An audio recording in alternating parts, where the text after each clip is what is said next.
manakah di antara tiga gambar ini yang bukan merupakan dampak dari kebakaran hutan?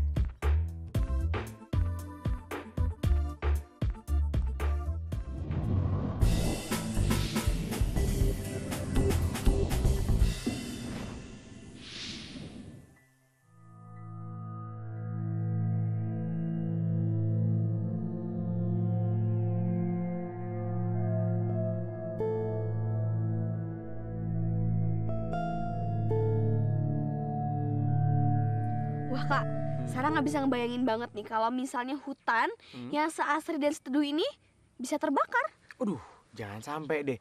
Makanya kita tuh harus bersyukur karena di lingkungan kita masih ada hutannya. Nah, sekarang gimana caranya kita bisa mensyukuri hutan itu dan ngejaganya?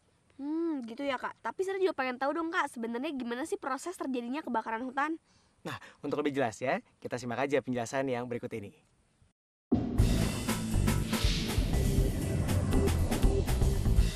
Tujuan dari eksperimen ini adalah mengamati gesekan antara kayu, bambu, dan daun kering yang kemungkinan penyebab kebakaran hutan.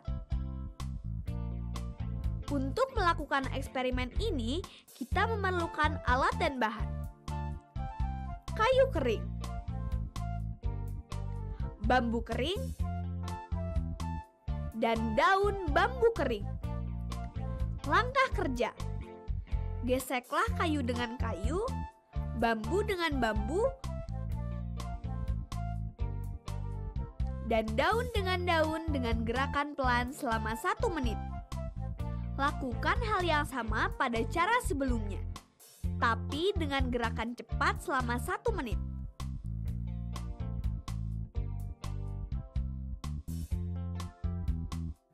Amati hasil gesekan baik berupa panas yang ditimbulkan dan kerusakan yang terjadi akibat gesekan.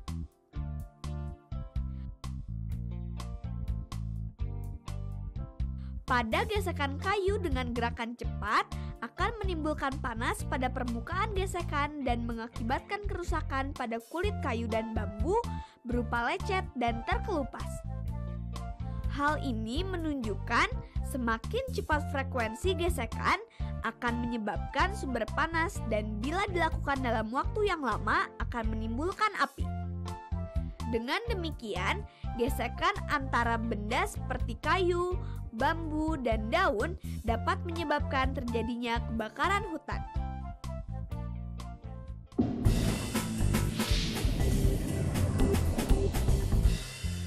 Tujuan dari eksperimen ini adalah mengamati pengaruh sinar matahari terhadap daun kering yang memungkinkan terjadinya kebakaran hutan. Alat dan bahan: loop, daun bambu kering. Langkah kerja: letakkan daun bambu kering di atas tanah. Arahkan loop ke atas daun bambu kering dan cahaya matahari yang terik. Lama-kelamaan daun bambu kering akan berasap lalu terbakar. Titik fokus suatu loop menentukan perbesaran yang dihasilkan. Cahaya dapat dikumpulkan di satu titik yang berjarak tertentu dari lensa loop. Pada musim kemarau, cahaya matahari yang terik menyebabkan suhu udara meningkat. Hal ini dapat menyebabkan daun kering dan serasa menjadi mudah untuk terbakar.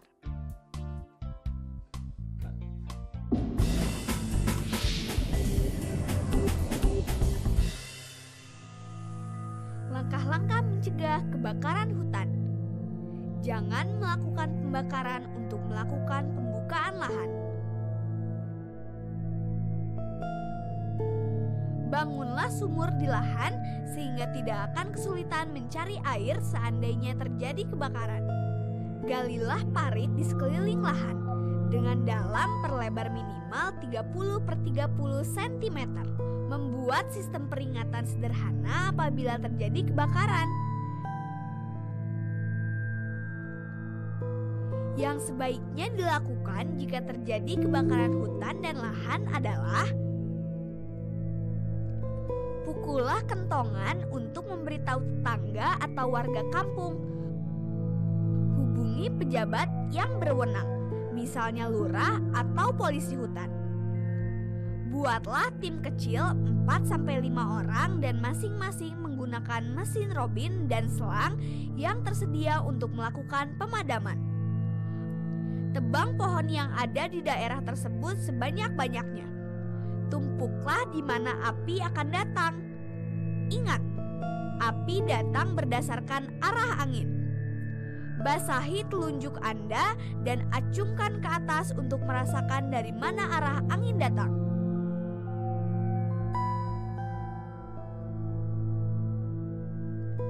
Mulailah menggali dengan jarak lebih kurang 10 meter dari tumpukan pohon. Gali dengan kedalaman dan luas 30x30 cm, lalu dengan mesin robin, tuangkan air sebanyak-banyaknya ke dalam saluran tersebut.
Gimana Sar? Ternyata kebakaran hutan itu bukan masalah yang sepele kan? Bener banget Kak, bahkan sekarang saya jadi makin peduli dengan kasus-kasus kebakaran hutan yang khususnya terjadi di Indonesia. Nah, kalau sudah mulai ada rasa peduli, berarti udah siap dong. Kalau sekarang kakak kasih beberapa pertanyaan tentang pembahasan ini. Oke, Dimulai dari yang paling gampang dulu. Apa yang dimaksud dengan kebakaran hutan? kebakaran hutan ini bisa dikategorikan sebagai kebakaran liar. Karena apa? Kebakaran ini terjadi di alam liar. Kalau sudah terlalu luas, akan sulit untuk dikendalikan. Oke, kalau penyebabnya apa aja coba? Penyebabnya ada dua Kak, ada faktor alam dan juga faktor manusia. Yang pertama ini adalah faktor alam, contohnya misalnya ada petir atau juga letusan gunung berapi atau gunung meletus. Dan yang kedua adalah faktor manusia, misalnya nih ada yang membakar hutan untuk membuka lahan, itu Kak. Nah, terakhir nih, apa dampak yang ditimbulkan dari kebakaran hutan untuk lingkungannya?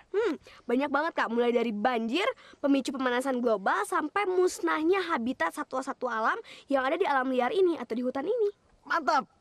Oke deh teman-teman, sekian dulu ya materi kita hari ini. Sampai jumpa lagi di acara Planet Science, a journey into science. Dadah!